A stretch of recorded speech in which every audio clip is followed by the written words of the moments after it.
répondre de deux façons, en fait. Je peux répondre sociologiquement, mais d'une façon qui n'est pas très compliquée, en remontant au fondateur de la sociologie de la délinquance, Durkheim, de la sociologie tout court peut-être d'ailleurs, Durkheim qui disait on appelle crime tout acte qui fait l'objet d'une sanction. Et, sanctionné légalement, c'est délinquance, ou sanctionné moralement par la réprobation, c'est déviance, quoi. Vous voyez, il y a des passages de la déviance à la délinquance suivant que la sanction varie.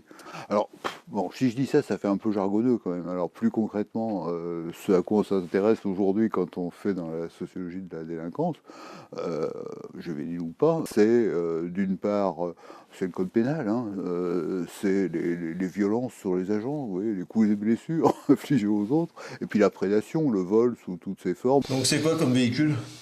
Une GTI, c'est soupape. Non. Ouais, vache. Ah ça mérite la peine de mort. On a pour te faire du mal à des caisses comme ça. J'appelle le 36. C'est quoi le numéro du 36?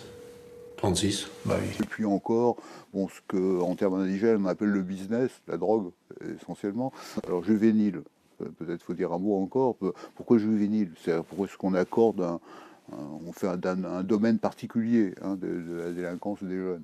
Bah, ça, c'est un effet du droit, littéralement. C'est un effet du droit, c'est un effet d'institution. L'ordonnance de 1945 prévoyait un traitement spécial pour les délinquants juvéniles, un traitement de faveur, en quelque sorte, pour les délinquants juvéniles. C'est-à-dire qu'en deçà d'un certain âge, on relève d'un certain type de traitement. Là, c'est le traitement commun. Oui, c'est un domaine à cliché parce que c'est aussi un sujet qui intéresse pas seulement les sociologues, hein, mais qui intéresse aussi les journalistes, qui construisent donc des stéréotypes, des images, quoi. Hein. Bah, il y a le blouson noir, par exemple. Le blouson noir, c'est les années 60. Vous voyez, bon, aux années 60, alors il y a une espèce d'image comme ça qui est construite médiatiquement, où on a un personnage comme ça avec un accoutrement, une existe corporelle, roule sa caisse, machin, etc. Il a des Santiago, des jeans, un perfecto, les cheveux en banane. Come on, love you, daddy, all night long, all right. Hey, hey, oh, yeah. Voilà, c'était une certaine image de ce que c'était que le délinquant juvénile des années 60. L'image suivante, alors c'est la caïra, la racaille, comme on dit dans les médias ou chez les politiques aussi. Vous avez assez de cette bande de racailles. On va vous en débarrasser. Bon, alors c'est là le look a changé, quoi. Il est plutôt immigré, par exemple, voilà, et on va lui faire un look d'immigré. Il a abandonné le Santiago Perfecto. Banane machin pour survêtre basket casquette, quoi. Grosso modo capuche, quoi. Bon, voilà, donc il a changé de look, voilà. Donc ça c'est des productions médiatiques qui témoignent de l'intérêt, hein, que les médias, donc aussi pensent-ils leurs lecteurs, accordent à ces questions-là, voilà, et donc qui construisent des images, des représentations de ce que c'est qu'un délinquant juvénile, qui bien sûr portent à conséquence, elles sont pas absurdes parce que bon, ils parlent pas de rien, voilà, et en même temps, bon, elles sont souvent un peu caricaturales, quoi, voilà, comme toutes les stéréotypes qu'on construit, quoi.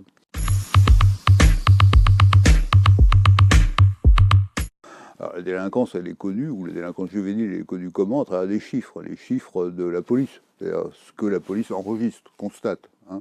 Bon, donc on peut travailler on a ces chiffres-là qui sont disponibles depuis fort longtemps, des séries policières d'une part, des séries judiciaires de données sur la délinquance.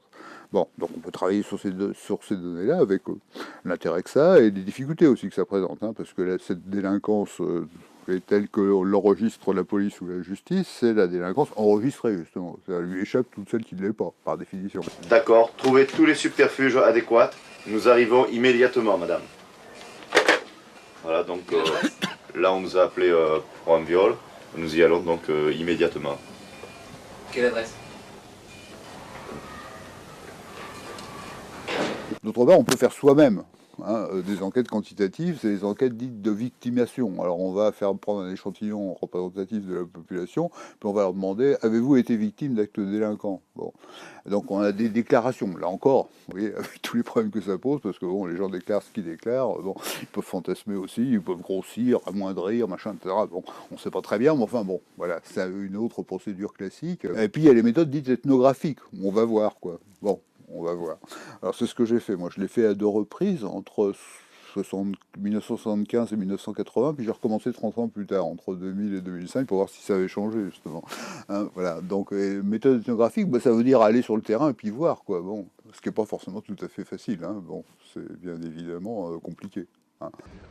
Bois fleuri, les tourtours et joli cœur, on n'y fout plus les pieds. Hein. De temps en temps, histoire de se barrer, on y envoie un stagiaire, mais trop dangereux, trop risqué. Et puis il y a une troisième façon, je disais encore, de se préoccuper de ces questions-là, qui est souvent la plus pratiquée, parce que c'est plus économique, c'est plus facile, quoi. C'est de s'intéresser à la délinquance, non pas à travers les délinquants, mais à travers ceux qui s'en occupent. C'est-à-dire, c'est travailler sur la médiatisation de la délinquance, par exemple, travailler sur les traitements de la délinquance, les prises en charge, vous voyez, par le travail social, par la justice, par différents appareils, etc.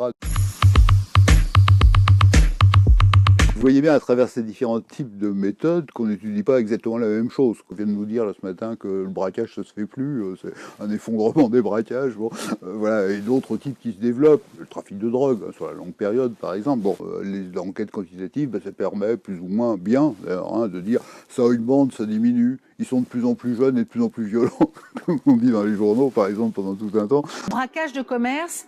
Aujourd'hui, en France, ces violences sont en constante augmentation et les agresseurs sont de plus en plus jeunes. Ce qui est archi faux d'ailleurs, hein. Ils sont en tout cas pas de plus en plus jeunes, ils sont de plus en plus vieux, quoi. C'est le contraire, hein. C'est tout à fait le contraire. Hein. Entre la sortie de l'école et la sortie de la famille d'origine pour former, pour accéder à une position professionnelle, une position matrimoniale stable, bah, ce temps-là tend à s'étirer, vous voyez, ça dure de plus en plus longtemps. Il y a une autre question qui est très intéressante et qui est beaucoup moins étudiée en France, qui est les sorties de délinquance.